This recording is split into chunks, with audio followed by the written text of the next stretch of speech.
দিলাম একটু ভাজি করে এইভাবে, তবে আমরা এখন কিছু নাই দেখে এইভাবে আমরা রান্না করে খামু ভাত দিয়া। অনেকে রুটি দিয়ে খায়, আমরা এটা রুটি দিয়ে খামু না, ভাত দিয়ে খামু। কিছু নাই রান্না করার মতো। গুঁড়ো মরিচ দিয়ে দিলাম, যত কাঁচামরিচ নাই, পরে বাগার দিব।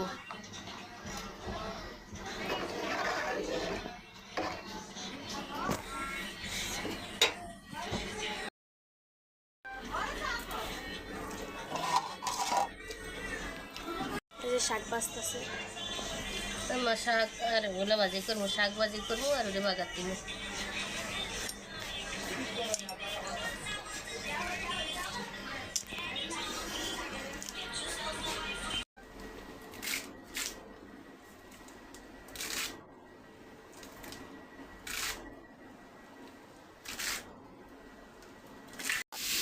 ভাত রান্না শেষ, এখন এই যে শাক ভাজিয়ে দিলাম, পাতা সিদ্ধ হইলে তারপরে বাগার দিব।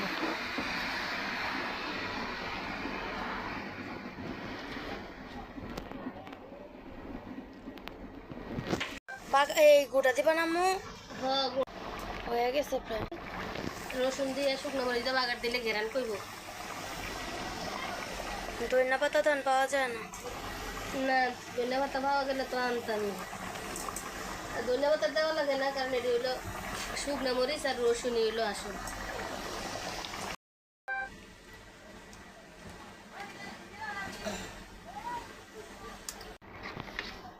এটি কত খাইছি দেশ থেকে, মানে ভালোও লাগতো, কিন্তু শহরে আসার না দেশের খাবারটা সব ভুলে গেছি। আচ্ছা আইতাছি। আর এই যে শাকগুলা ভাপ দিয়ে এখানে রেখে দিছে, হয়ে গেছে। আলু বাগার, এই যে বাগারটা দিয়ে মশলা দিলে রেখে আলুটা শেষ হলো।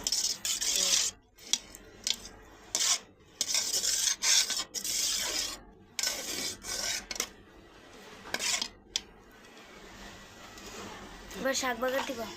শাক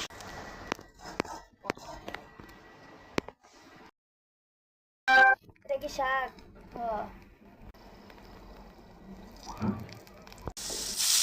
শাকটা বাগার দিয়ে দিলাম।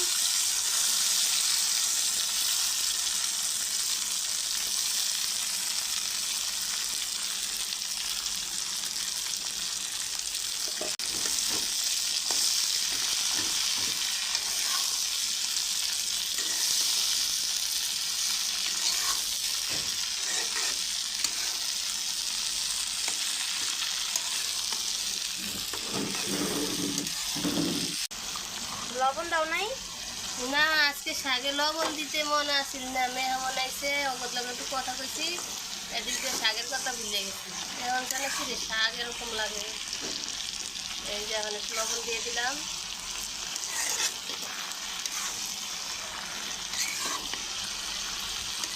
মেহমানের তার ক্যামেরাতে দেখান যায় না, সব মেহমান ক্যামেরার সামনে আসতে চায় না।